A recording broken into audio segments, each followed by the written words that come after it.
Nation's Pulse showing on Rootstv. Hello and welcome to the Nation's Pulse, where we break down the stories that shape our lives, stir our thoughts and spark national conversations. Yes, indeed. Every week we'll be bringing you sharp insight, bold perspective and thoughtful dialogue on the pressing matters affecting our nation, from the corridor of power to the street of everyday Nigerians. Our first topic today is security. The immediate past governor of Kaduna State, Nasir El-Rufai, has accused the federal government of giving a soft landing to bandits terrorizing different parts of Nigeria. He criticized what he described as a policy of rehabilitating criminals instead of prosecuting them. El-Rufai also alleged that the Kaduna State government has been bribing kidnappers and even the media to distort the true picture of insecurity in the states. The lingering question is this: should a governor resort to bribing bandits to keep them away from his people, or is that simply rewarding terror? It's quite funny when the immediate former governor of Kaduna State, that Nasir El-Rufai, accusing the present government of bribing bandits while he was the governor of the state. Bandits ravaged the whole state. A lot of atrocities happened. Remember the Kaduna train attack that happened. Remember a lot of atrocities that happened within the state. Him accusing the current governor because of political differences and fact are there. Kaduna Abuja road is quite more safer. Yes. Many people are quite more insightful to travel around. So it's a bit, you can't bribe the media to tell us the truth, because if people are being kidnapped, people are being killed. To speak. Definitely, you can't help it. The news will come out. Definitely. And that's one thing that you can't hide.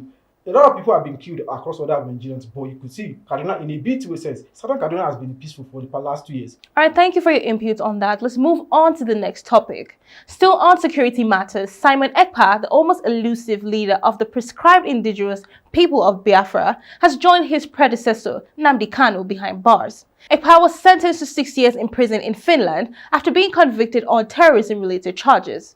This brings us to a pressing question. Are crimes like separatist agitation and civil unrest truly the same as terrorism, or does this label serve another purpose? Simon Ekpa has been a notorious IPOB leader on social media, instigating a lot of violence across Nigeria. Simon Ekpa himself instigated a lot of violence during the EndSARS movement, telling Nigerians to go and loot a lot of materials and a lot of buildings in Lagos. And that's caused cost of life, cost of properties, many of things will damage. Simon Ekpa himself, he has many accusations against him. He has instigated a lot of sit-at-home across southeastern Nigeria, where Mondays become something that many people couldn't go out because they are being killed, kidnapped, and being tortured by their fellow countrymen. So him being arrested and being jailed in Finland, for me it's a bit lenient, because if he's being shipped to Nigeria, like his former leader, that's Nnamdi Kanu, who has also joined him in gang, like he's in current custody with the DSS. If he's in Nigeria, I believe his terrorism case charges will be either a life sentence or he will be killed. Moving on, we have switching gears to the economy. President Bola Ahmed Tinubu has declared that the federal government is no longer borrowing from domestic banks, citing what he called a revenue breakthrough, driven largely by non-oil sectors. According to the president, Nigeria met its annual revenue targets as early as August 2025. But the question on the lips of many Nigerians remains: when will this reported economy gains translate into real, tangible improvements in the lives of ordinary citizens? As an ordinary citizen of Nigeria, I can tell you that it has not translated to anything, because things are cost, life is still hard. And this gain can be theorized, but practically, everything is expensive. It's even getting more expensive. More expensive. So you can say, the president can go around and say, oh, economy is reviving and everything. But when I'm going around to go and buy food store, when I'm going around ordering buses and everything, things are hard, and that is what I want to be. The reflection of my livelihood will determine if the economy is good or bad. Yes. So regardless of what it says, as a normal citizen, things are still hard. And that is speaking from someone who actually has a job. Now, imagine the average Nigerian, how they are able to actually afford these things.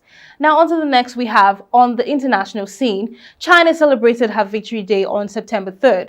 The event commemorates China's 80th anniversary of winning the war against Japanese aggression and the World Anti-Fascist War. The event drew global attention as President Xi Jinping showcased the nation's nuclear arsenal publicly for the very first time during a parade attended by leaders from Russia, North Korea, Iran, and others. This display raises a question. Is this simply a celebration of independence, or is China sending a bold message to power through strength to the world? It's a thing of both, because China has been, with the last 30 years, have been reviving their economy and their military. This is the first time in the last 30 years that China publicly unveil their nuclear warhead, a lot of ammunition, a lot of the new weapons, and also inviting what we will call the multipolar world or the others, whereby inviting the leaders of Iran, inviting the leaders of Korea, and inviting the leader of the embattled leader of Russia, that's Vladimir Putin, to the parade and seeing the display, the entourage, the amount of media publicity that comes along with it, and even the kind of parade that was shown there, you could tell that they prepared for this and they needed to do. And even Donald Trump admitted to it. He said, China wanted me to watch this, but unfortunately I had to. But he was sad that, okay, maybe China didn't acknowledge the sacrifice that American troops made during those periods, because America sacrificed their life is also to get for China to get their independence against Japan. So, Victory Day is a thing that many countries celebrate, and including ours.